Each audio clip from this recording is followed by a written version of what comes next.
Hello, it's another No Ums video. This is No Ums video number 8, where I weekly check in on my progress on how I'm working on improving my vocal presentation, my speaking abilities.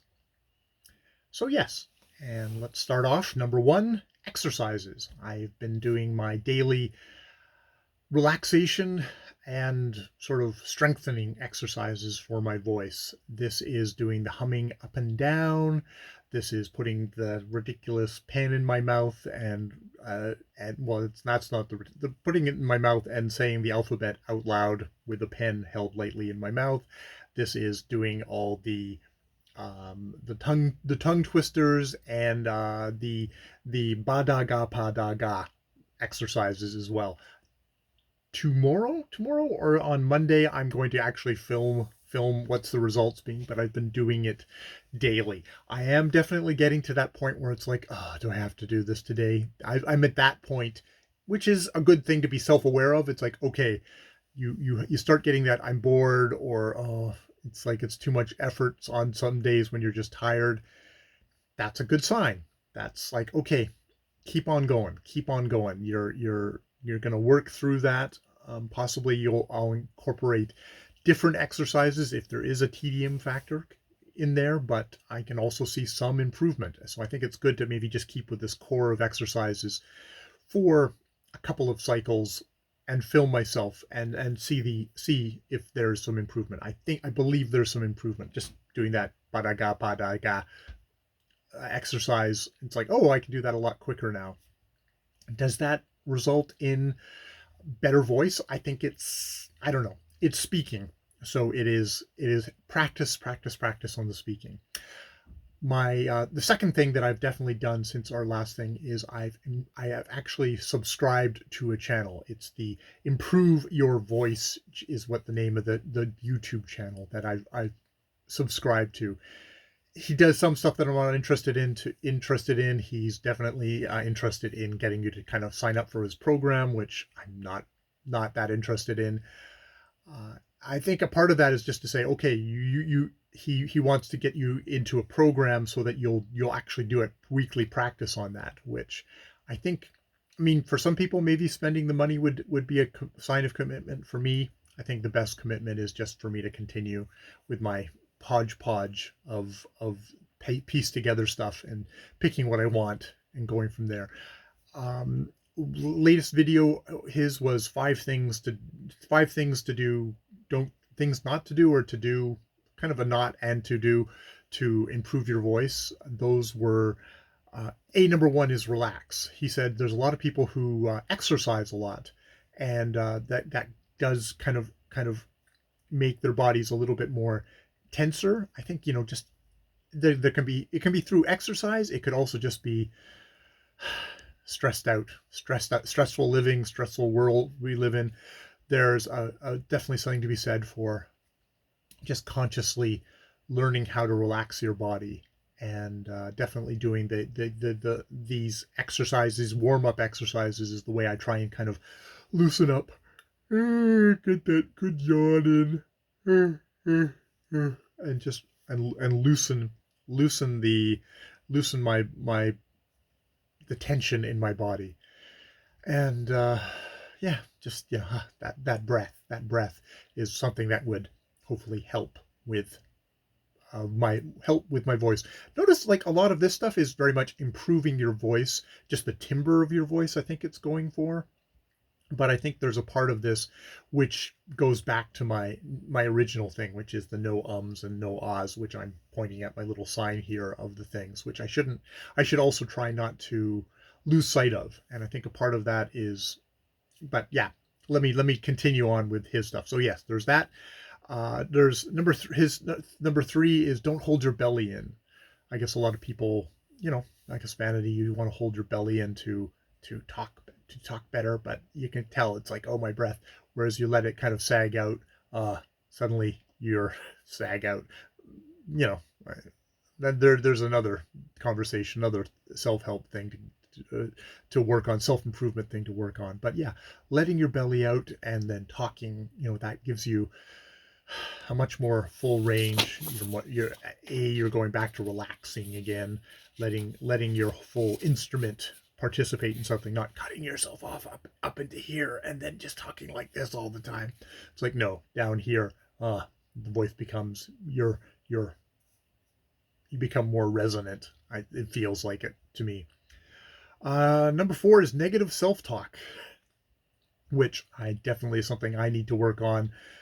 A lot of this is me is combating me being negative about myself, negative about how I speak, negative about the content of my speech as well, and trying to kind of come up with a counter narrative to kind of uh, counteract that.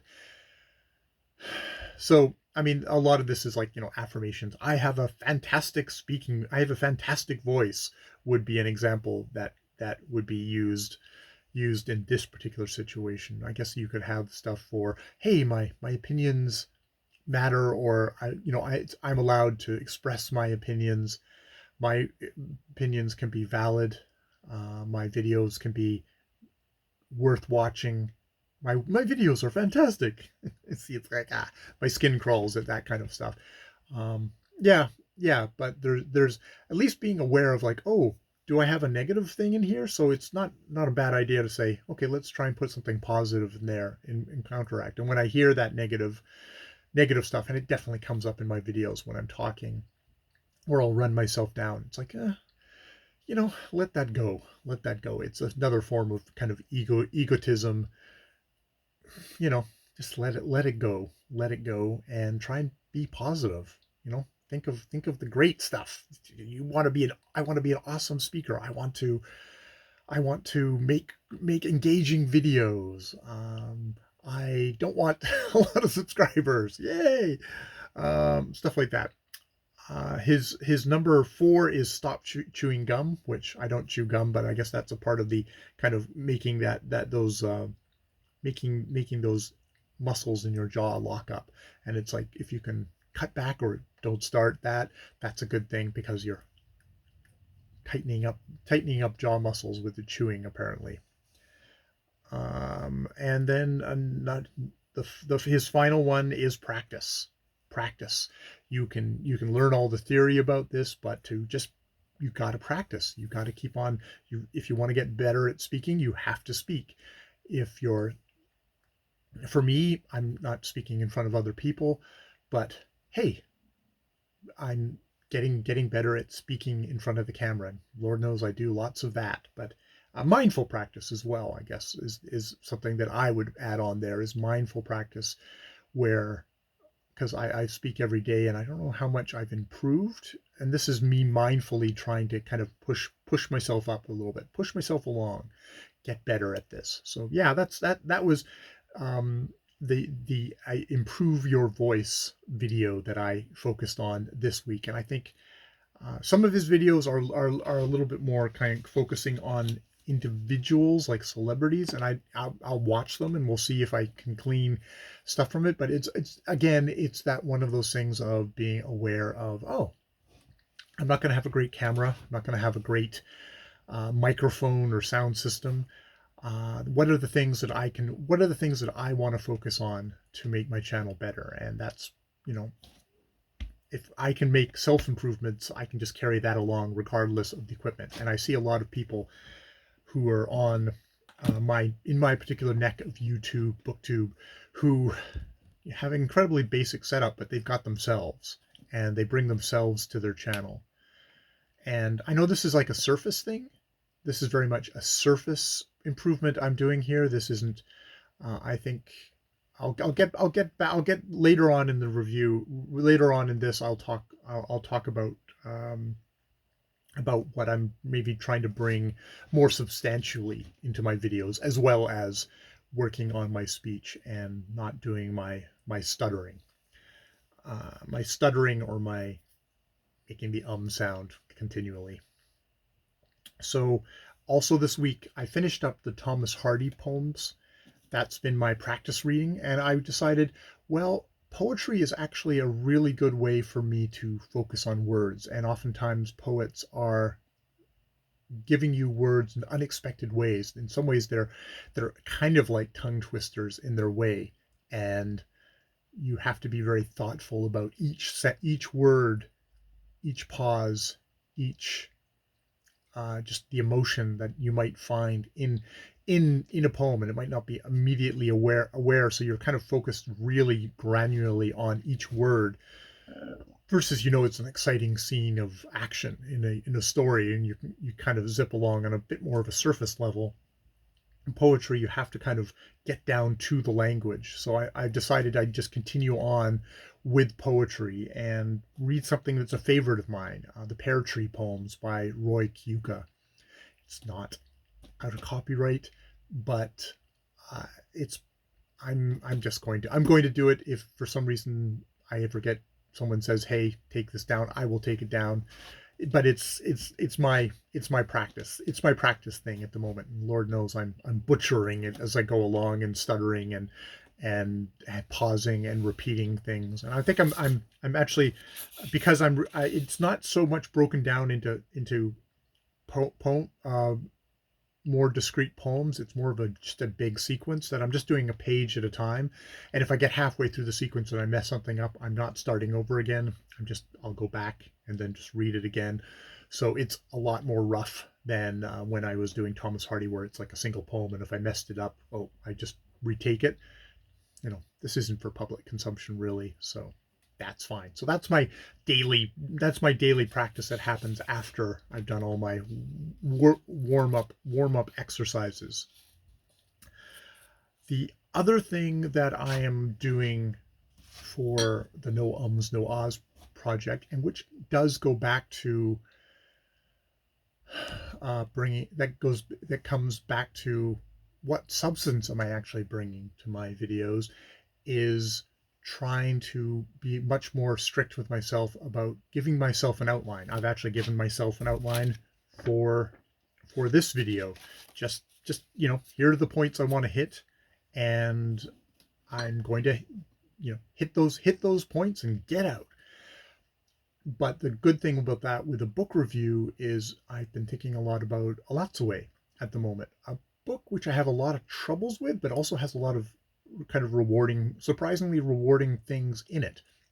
And I've made a point of making an outline and just sort of letting it sit, and then going back and looking at it the last couple of days, trying to hone it, trying to order it the correct way, so that when I come to the review, I'll have thought about the book even more, and I'll have thought about the order and how I want to deliver my review, which will hopefully make for a better, deeper review.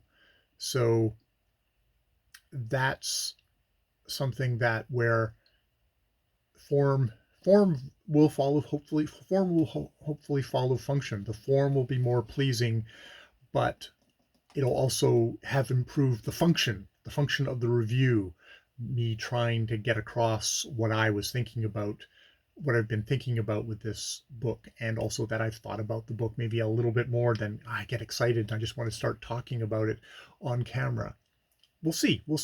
Hopefully there's still a space there for discovery, but it will be a bit more structured, because I find that structure actually helps me be less make the pauses, not the pauses, but the stumbling.